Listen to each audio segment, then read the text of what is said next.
Quando as forças russas entraram na Ucrânia em 24 de fevereiro de 2022, o presidente Vladimir Putin esperava que a operação durasse 3 dias. Talvez algumas semanas, no máximo. O governo ucraniano colapsaria rapidamente após um ataque decisivo, o exército se renderia e bandeiras russas estariam em Kiev antes da reação da OTAN. Jogo 7, partida. 3 anos e meio depois, a Ucrânia não só resistiu ao ataque inicial, como segue desmontando o que seria o segundo exército mais poderoso do mundo. E isso está custando tudo para a Rússia. Veja como a Ucrânia superou Putin em quase todas as situações e o alto preço que a Rússia pagará. Agora, quando olhamos para o início da invasão, o plano de Putin foi tirado diretamente dos clássicos manuais militares russos, uma jogada que acabou se tornando a maior vantagem da Ucrânia. A Ucrânia integrou a União Soviética por décadas. Por isso, os comandantes ucranianos conheciam bem as operações russas. E no primeiro dia da invasão, eles usaram esse conhecimento para desferir um golpe devastador. A batalha do aeroporto de Hostomel deveria ter sido o triunfo da Rússia. A estratégia era simples e elegante. Cerca de 200 a 300 paraquedistas russos, em 34 helicópteros, planejavam invadir e capturar o aeroporto, próximo a Kiev. A Rússia usaria o aeroporto de Kiev para criar um corredor aéreo e enviar tropas à capital. Foi a mesma estratégia que a Rússia usou com sucesso na Tchecoslováquia em 1968, Afeganistão em 1979 e Crimeia em 2014. Mas a Ucrânia estava pronta. As forças russas, em vez de um aeroporto vazio, encontraram sistemas portáteis de defesa aérea, um canhão antiaéreo Zenit-Naya Ustanovka 23 e a pista bloqueada com veículos antigos e sucata de aeronaves. A rede de radares da Ucrânia, a maior defesa aérea guiada por radar terrestre da Europa, devido ao legado soviético, foi reforçada contra a guerra eletrônica russa com o apoio da OTAN. Quando os helicópteros russos chegaram, entraram em uma zona de morte. Apesar de capturarem o aeroporto, já era tarde demais. A pista de pouso foi destruída. O corredor aéreo não se concretizou e a guerra de 3 dias de Putin virou um cerco exaustivo a Kiev, que a Rússia acabaria perdendo em 5 semanas. Esse padrão de explorar a previsibilidade russa se repetiria ao longo da guerra, mas de forma ainda mais espetacular do que em setembro de 2022. No verão de 2022, a Rússia capturou Izium e a tornou uma base operacional avançada com cerca de 18 mil soldados. A cidade era um centro logístico vital, com ferrovias ligando a Rússia a Kupiansk e Izium. O controle de Izium significava que a Rússia podia abastecer de forma eficiente toda a sua frente norte. Mas o general ucraniano Oleksandr Sersky preparava silenciosamente uma obra-prima de engano militar. Em julho e agosto, mídia ucraniana e russa falavam sem parar sobre uma grande contraofensiva ucraniana em Kherson Oblast, no sul. Em 29 de agosto, a Ucrânia anunciou oficialmente que a tão esperada ofensiva de Kherson havia começado. A Rússia rapidamente enviou sua melhor unidade ao sul, cortando pela metade as forças em Izium. Era só uma artimanha. Em 6 de setembro, as forças ucranianas iniciaram sua ofensiva real no oblast de Kharkiv, surpreendendo totalmente as tropas russas. O avanço foi devastador, com tropas ucranianas avançando em média 74 km por dia, tornando essa a ofensiva mais rápida em mais de um século de guerra. Em 6 dias, a Ucrânia recuperou mais de 2.980 km², libertou dezenas de cidades, como Izium e Kupiansk, e capturou ou destruiu centenas de equipamentos russos. As forças russas simplesmente fugiram, abandonando depósitos de munição, tanques, artilharia e até mesmo equipamentos recém-desdobrados. Algumas unidades russas foram completamente perdidas, marcando a primeira vez desde a Segunda Guerra Mundial que formações inteiras russas desapareceram em uma única batalha. Enquanto soldados russos fugiam das forças ucranianas no nordeste da Ucrânia, cidadãos em Moscou celebravam o 875º aniversário da cidade, completamente desconectados do desastre que se desenrolava no campo de batalha. Se a contraofensiva de Kharkiv mostrou que a Ucrânia podia vencer defendendo, a incursão em Kursk, em agosto de 2024, foi ainda mais ousada. A Ucrânia podia invadir a própria Rússia. A operação foi conduzida até o ponto da imprudência. A Ucrânia deslocou tropas de posições defensivas para atacar além da fronteira, tomando cerca de 1.240 quilômetros quadrados no Oblast de Kursk. Para referência, isso era mais território do que a Rússia havia conseguido capturar em todo o ano de 2024 até aquele momento. A genialidade estratégica foi multifacetada. Isso quebrou o mito da invulnerabilidade do território russo a contra-ataques ucranianos. Além disso, a Rússia teve que deslocar cerca de 50 mil soldados de outras frentes, atrasando seus planos ofensivos por semanas ou meses. Em terceiro lugar, isso eliminou a hesitação do Ocidente em dar armas avançadas de longo alcance à Ucrânia. Esse ponto foi crucial, pois no mês anterior a OTAN hesitava em permitir ataques ucranianos ao território russo com armas ocidentais, devido às ameaças nucleares russas. Mas como a Ucrânia invadiu a Rússia usando suas próprias forças e Putin não lançou armas nucleares, todo esse cálculo mudou. Em poucos meses, F-16S Mirage 2000S e mísseis avançados foram enviados à Ucrânia, autorizados a atacar alvos na Rússia. A incursão em Kursk foi contestada por mais de 6 meses, com forças ucranianas controlando áreas até junho de 2025. A Rússia chegou ao ponto de supostamente empregar tropas norte-coreanas para reforçar a contraofensiva. As tropas coreanas foram muito incompetentes nessa tarefa, e a Rússia revelou a deficiência real de seu exército em relação às estatísticas no papel. Mas talvez a inovação mais transformadora da Ucrânia tenha sido sua revolução na guerra com drones.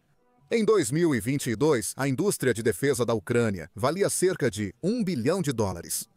Em 2025, a capacidade chegou a $35 bilhões e a Ucrânia passou a produzir cerca de 1/3 das armas e munições usadas por suas forças armadas. Na produção de drones, esse índice atinge quase 100%. Todos preferiam acreditar que foi genialidade, mas a transformação ocorreu por desespero.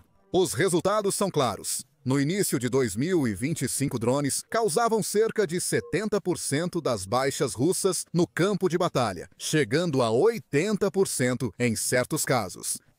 A Ucrânia criou desde drones first-person view baratos, capazes de destruir tanques milionários, até drones navais que afastaram a frota do Mar Negro da Crimeia, além de modelos de longo alcance que atingem alvos a centenas de quilômetros na Rússia.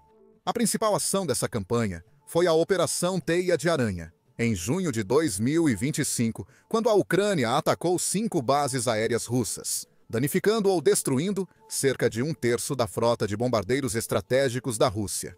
Foram ataques precisos no interior da Rússia, mostrando que nenhum lugar lá está seguro de retaliação ucraniana. O ataque usou drones First Person View simples, melhorados com redes móveis para transmissão de vídeo ao vivo e controle manual a longas distâncias. Incorporavam sinais de controle ao tráfego civil, dificultando sua detecção e interrupção.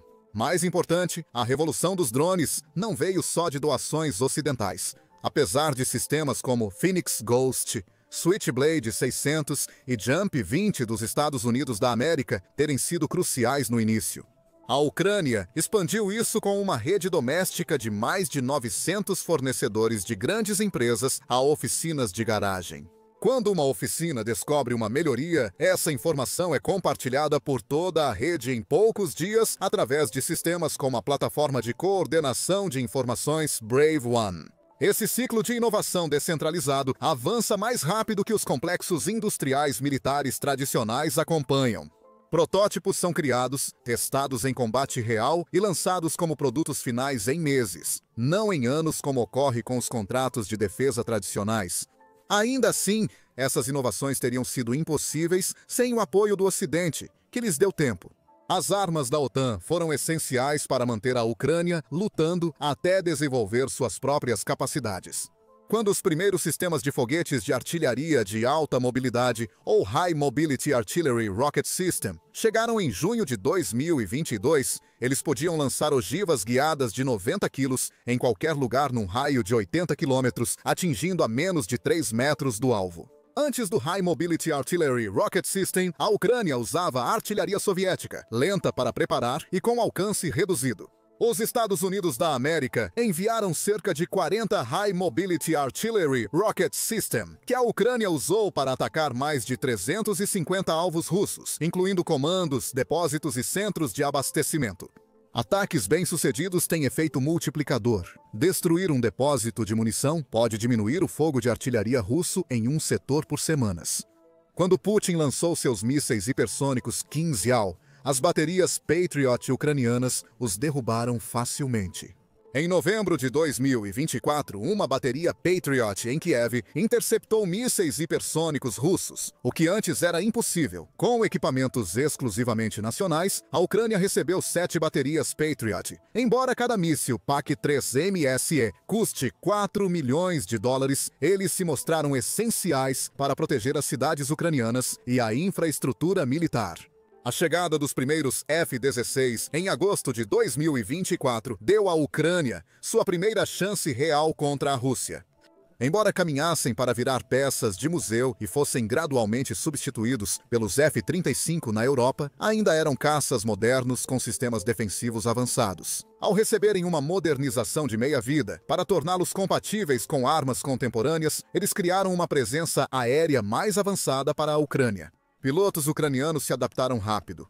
Em uma missão, um F-16 ucraniano derrubou 6 mísseis de cruzeiro russos, destruindo 2 com o canhão da aeronave. No início de 2025, caças Mirage 2005 da França reforçaram a frota, trazendo redundância e mais capacidades. Outras armas importantes eram os veículos de infantaria Bradley, veículos de apoio e até mísseis de longo alcance como o Javelin ou o Storm Shadow. Apesar de caros e difíceis de usar pelas forças ucranianas, eles garantiram tempo essencial para a indústria local e a estratégia da Ucrânia se consolidarem e mudarem a guerra em 2023. Há uma coisa que está brutalmente clara para a Ucrânia, mesmo que continue usando a mesma estratégia que já se mostrou tão impressionante e eficaz como antes.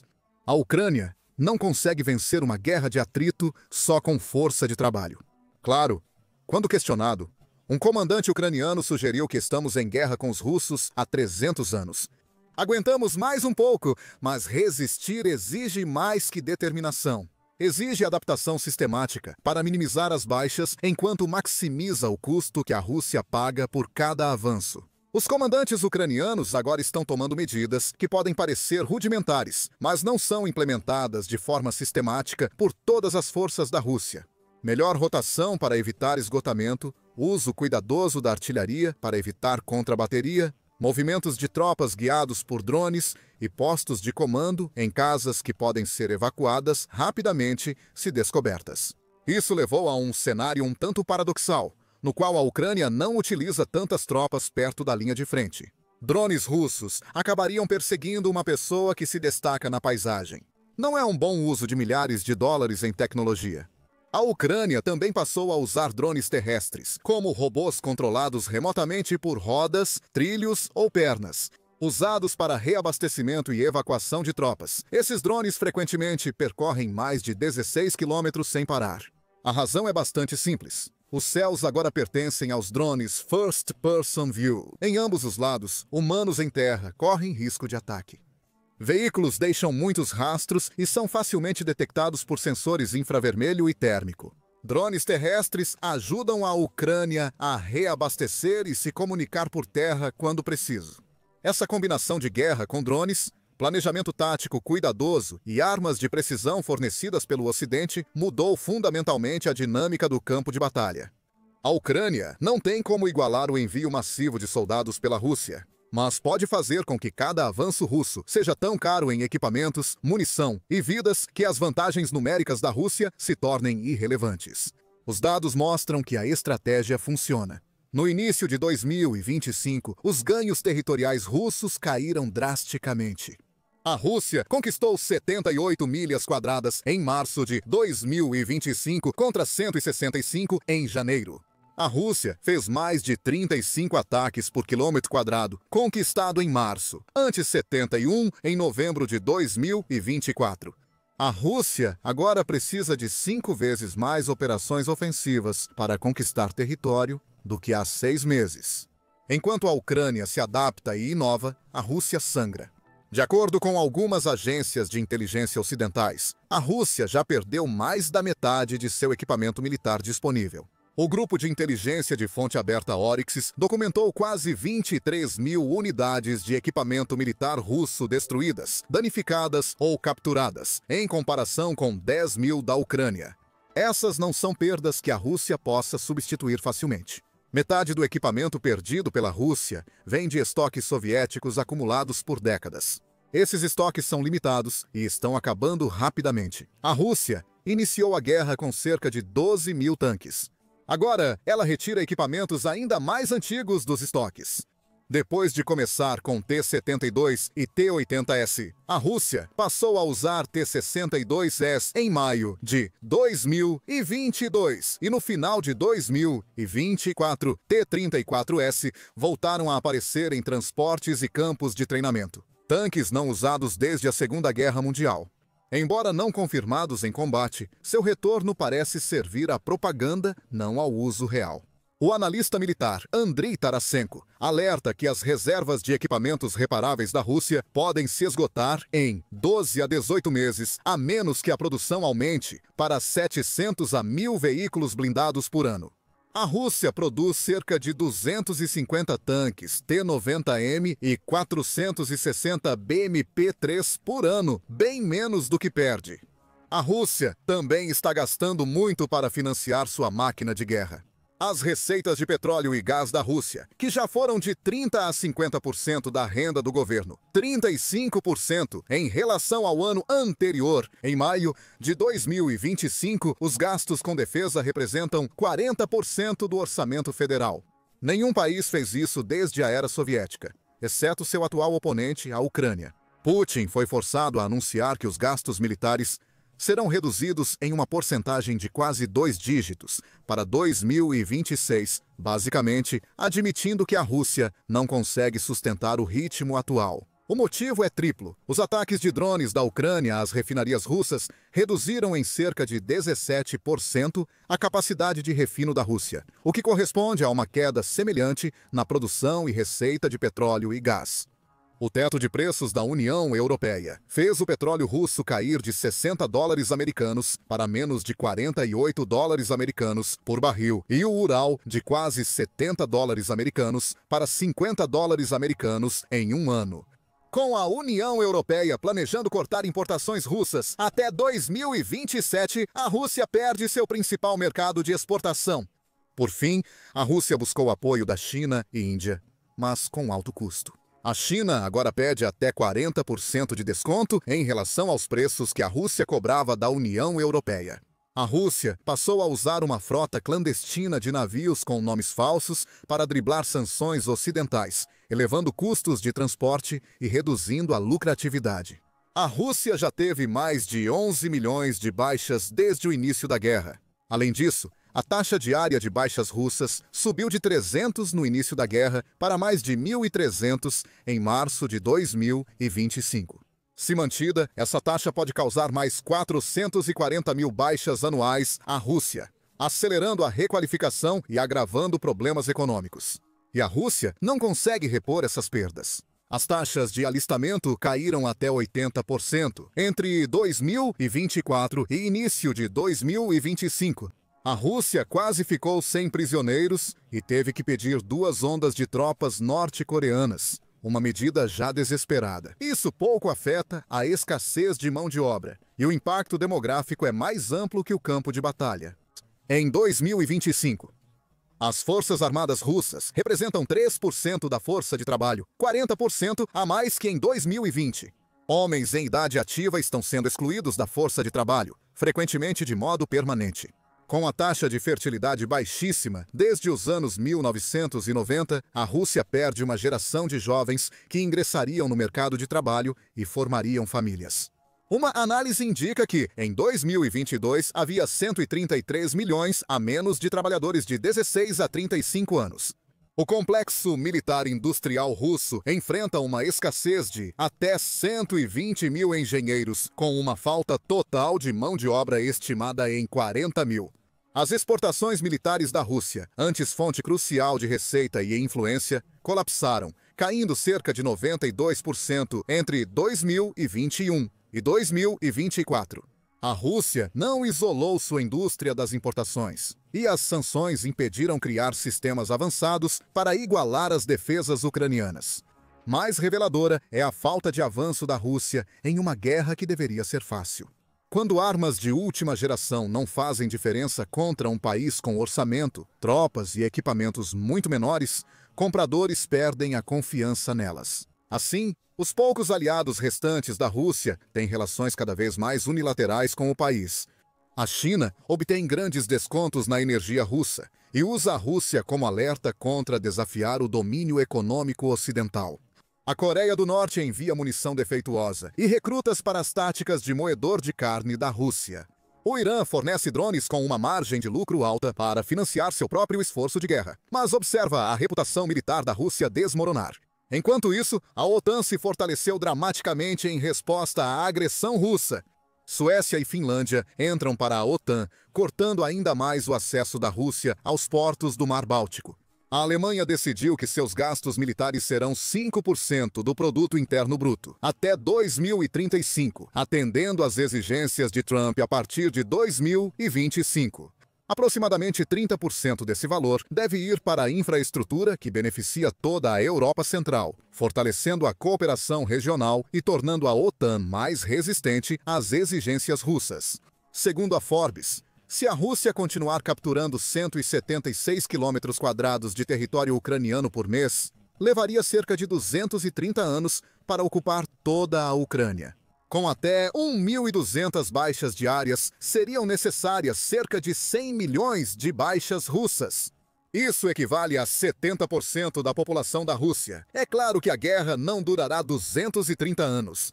Algo terá que ceder, e tudo indica que será a força militar da Rússia, não a determinação da Ucrânia. O que torna o desempenho da Ucrânia ainda mais notável é a dimensão do que a OTAN não forneceu. Os F-16 doados à Ucrânia eram aviões que iriam para o ferro velho. Não há F-22 ou F-35 avançados voando pela Ucrânia, que trariam suas capacidades avançadas de furtividade e compatibilidade de armamentos para ainda mais poder de ataque. A Força Aérea dos Estados Unidos da América tem cerca de 1.600 caças, enquanto a Ucrânia possui apenas cerca de 90, uma fração muito pequena. As baterias e mísseis de longo alcance são excedentes de produção que a OTAN pode repor em alguns anos, não equipamentos de linha de frente. Ainda assim, essas armas excedentes, combinadas com a inovação e o brilhantismo tático ucranianos, foram suficientes para levar a Rússia, que supostamente era a segunda força militar mais poderosa do mundo, à beira da derrota. Quem estuda a guerra moderna vê claramente: inovação descentralizada supera controle centralizado. A rede de 500 fornecedores da Ucrânia pode criar e lançar novas armas em poucos meses. A rígida estrutura de comando da Rússia não se adapta rápido. A guerra de informação é tão vital quanto a cinética. As operações de engano da Ucrânia, antes de Kharkiv, foram mais decisivas para a batalha do que qualquer sistema de armas. A tecnologia amplifica a competência, mas não a cria. Armas ocidentais ajudaram, mas a vitória ucraniana veio do melhor planejamento, treinamento e execução. A velocidade na tomada de decisões é crucial. Na guerra moderna, vence quem observa, se orienta, decide e age mais rápido, independentemente de vantagem numérica. A logística supera o poder de fogo. A Ucrânia não resistiu porque tinha mais tanques ou artilharia. Ela resistiu ao destruir a capacidade da Rússia de abastecer e comandar suas forças. Quando a Ucrânia começou a guerra, ela se agarrava à vida para não repetir a anexação da Crimeia em 2014. Em certo ponto, a guerra deixou de ser só resistência. A Ucrânia passou de lutar por sobrevivência a se tornar uma potência militar que desmonta um inimigo considerado superior. A cada mês de guerra, a posição da Rússia se enfraquece irreversivelmente. A Rússia controla só 18% do território ucraniano, boa parte em escombros. Esse território custa à Rússia mais de 1.000 baixas diárias, consome recursos irrecuperáveis e não a aproxima de seus objetivos estratégicos.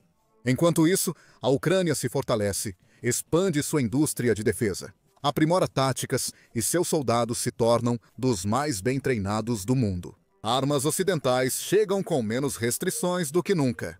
Mais importante, A Ucrânia mostrou ao mundo que o exército russo é um tigre de papel. Putin iniciou a guerra achando que recriaria o Império Russo em 3 dias. Ele liderou a maior humilhação militar da Rússia desde a Segunda Guerra Mundial. A Operação Militar Especial, PAE, virou ameaça existencial para a própria Rússia. Não por conquista ucraniana, mas pelo colapso do poder militar, da estabilidade econômica e da influência geopolítica do país. A Ucrânia não apenas superou Putin, está fazendo com que ele pague por esse erro com tudo o que a Rússia tem. E o custo continua aumentando a cada dia que passa. Obrigado por assistir. Agora, para uma análise detalhada da revolução dos drones na Ucrânia, assista a este vídeo. Para saber as novidades diárias da linha de frente, inscreva-se no The Military Show e veja vídeos todos os dias.